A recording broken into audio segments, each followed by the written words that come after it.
bienvenue dans le podcast Ohana Triathlon.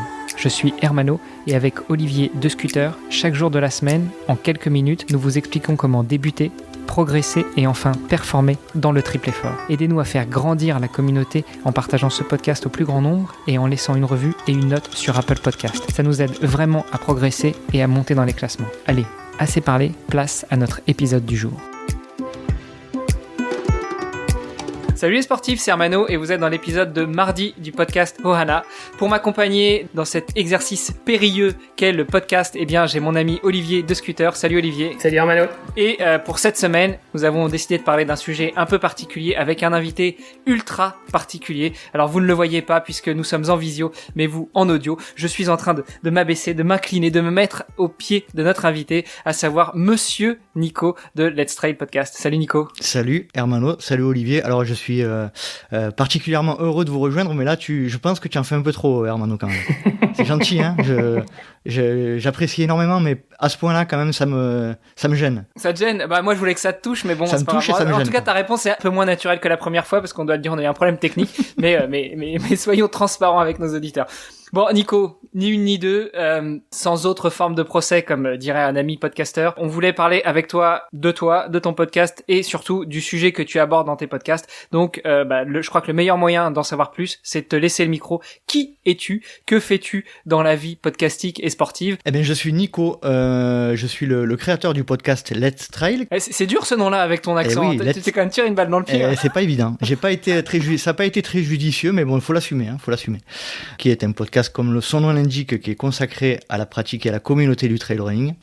Donc podcasteur, c'est comme ça qu'on dit aujourd'hui. Papa d'une adolescente de 12 ans, se prénommant Jade, époux d'une femme qui se prénomme Virginie, et je suis chef de projet dans les télécommunications depuis une quinzaine d'années, et podcasteur donc à mes heures perdues, et aussi trailer, comme on disait en off, trailer du dimanche.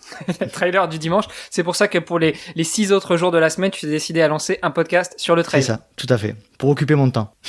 c'est ça.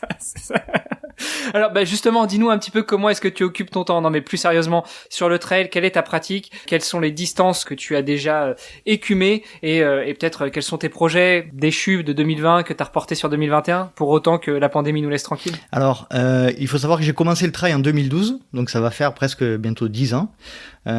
Et je suis sur des formats qui varient entre 40 et 80 km, puisque le plus gros, entre guillemets, le plus gros événement que j'ai bouclé, c'est les Templiers, qui fait à peu près 78 km de distance et 3500 de dénivelé. Je m'entraîne à peu près entre 4 et 5 fois par semaine, donc comme on va dire la majorité des pratiquants de trail qui le peuvent, que ce soit sur des séances de vitesse ou de spécifiques, et des séances un peu plus en côte, et des séances longues le week-end.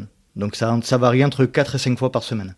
Mes objectifs à moyen terme, alors j'ai pas réellement la velléité de me projeter sur des événements qui sont plus longs et d'aller potentiellement sur de l'ultra. C'est pas quelque chose qui me fait réellement rêver.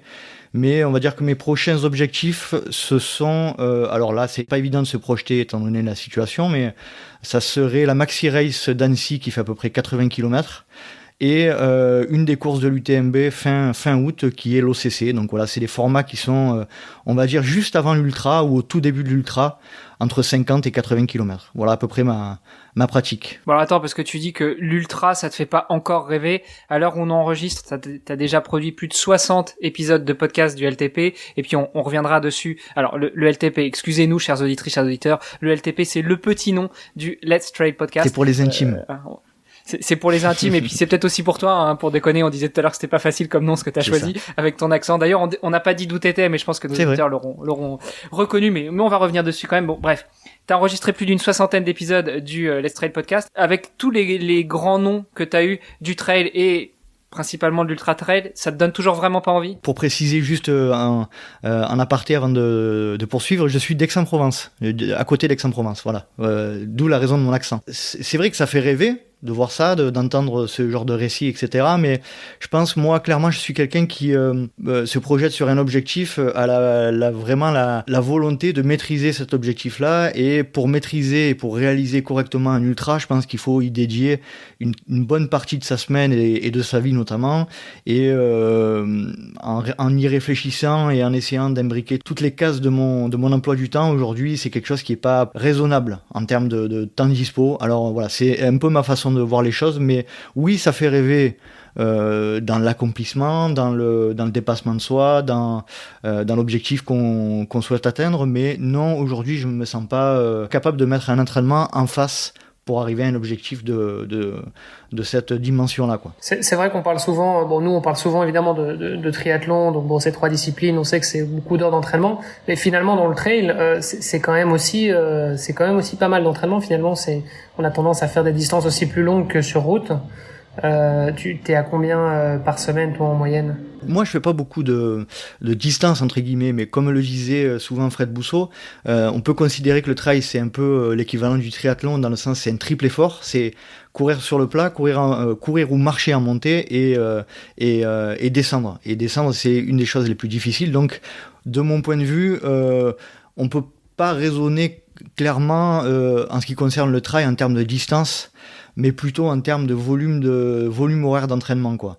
Et après, la difficulté avec le trail running, c'est qu'il faut arriver à s'entraîner sur tous les types de situations. C'est un peu comme le triathlon, hein, clairement. Hein. On a différentes séances à faire rentrer, sur lesquelles s'entraîner. Et alors aujourd'hui, moi, si tu veux un ordre d'idée, c'est pas réellement long, hein, on va dire entre 50 et 80 km par semaine. Puis après, ça va dépendre aussi du nombre de dénivelés que je fais. Je tourne aux alentours de entre 1000 et 2000 mètres de dénivelé dans la semaine, quoi. Mais c'est pas réellement régulier. C'est vrai que je pense que quand on pratique le trail et qu'on s'entraîne pour un événement, il faut s'entraîner sur tous les types de terrains, si possible. Alors quand on habite dans la région parisienne ou dans une région qui est plate, c'est pas évident. Tout du moins, je raisonne pas en kilomètres, je raisonne plutôt en volume d'entraînement et en typologie d'entraînement, quoi. Okay. Je doute qu'il y ait des auditeurs qui ne connaissent pas encore le trail, mais pour donner une définition très rapide, on s'est essayé dans le podcast de Nakan à donner une définition du trail, et notamment avec Fred Bousseau. Le trail, finalement, c'est courir sur tout ce qui n'est pas la route. La traduction littérale de trail, c'est chemin. Donc courir sur des chemins, que ce soit du chemin plat, du chemin du petit chemin de campagne, voire de la montagne. Il est vrai que ces dernières années, le trail a connu un certain essor, et surtout le trail de montagne.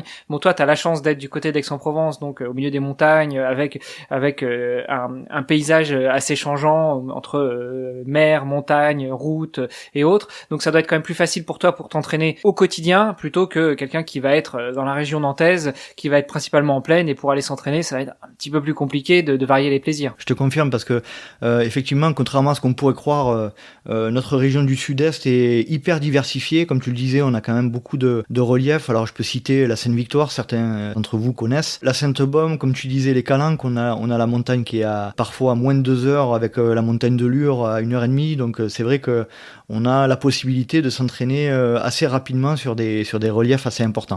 Donc là, bon, aujourd'hui, on va être dans la difficulté puisqu'on est de nouveau confiné et on sera obligé de rester proche de chez nous, mais c'est vrai qu'on a une région qui est assez propice au trail finalement, quoi. Et comment ça se passe, d'ailleurs, le confinement pour un trailer? Parce que c'est vrai que quelqu'un qui fait de la course à pied, ou un marathonien, ou en tout cas qui fait de la course sur route, ou même un cycliste, il a l'occasion de s'entraîner sur un tapis de course ou sur un home trainer, donc ça peut se faire, voire faire le tour du pâté de maison, c'est faisable. Mais maintenant, quand on est trailer, comment est-ce que tu fais? Alors ça va dépendre, hein.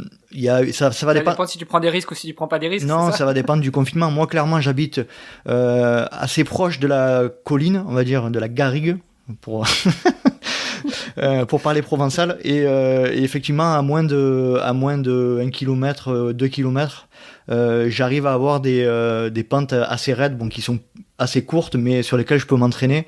Mais effectivement, dans une période de confinement comme on retrouve aujourd'hui, on a des difficultés à faire des séances et des sorties longues. Nous, ce qu'on appelle les sorties longues.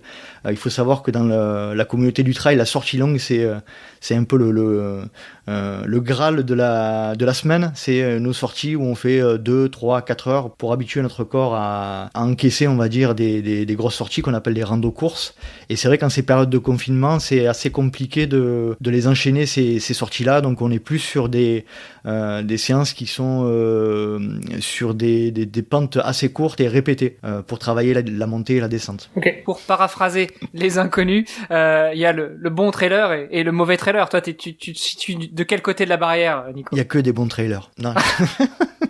Ah, la bonne réponse. Bon, Olivier, tu peux pas comprendre. C'est des trucs de vieux, ça. Non, ça fait 70 épisodes que je fais et non, blague à part, pour élargir un petit peu sur la communauté trail, c'est une communauté qui est hyper bienveillante. Moi, je le vois depuis août 2019 que j'ai lancé ce projet-là. J'ai très peu d'ondes négatives et la communauté est réellement constituée de bonnes personnes qui sont pour la plupart assez loin, même si certains sont dans la compétition, parce que je reçois des athlètes et tout. Même les athlètes ont un bon état d'esprit, ils sont ouverts, etc. Donc voilà, c'est pour en revenir un petit peu à ta question, il n'y a pas de bon ou de mauvais trailer. Il va y avoir effectivement des gens qui sont peut-être dans le mauvais état d'esprit, mais quand on fait des trails, on constate rarement ce type de comportement un peu néfaste. Donc voilà, aujourd'hui, la communauté trail est dans la grande majorité bienveillante, de mon point de vue. Bah justement, tu nous fais une très belle conclusion pour l'épisode d'aujourd'hui et transition pour l'épisode de demain. Ce sera l'occasion de parler de ton podcast, dont on a très brièvement parlé aujourd'hui, de la genèse du projet et puis aussi de la communauté trail de manière plus générale. C'est parfait. À demain, Olivier. Yes, à demain. À demain. Salut. Vous avez apprécié cet épisode? Alors taguez ohana_tri sur Instagram et si ce n'est pas déjà fait, laissez un commentaire sur Apple Podcast.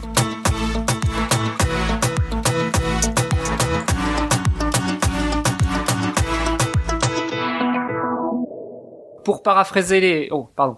Hey.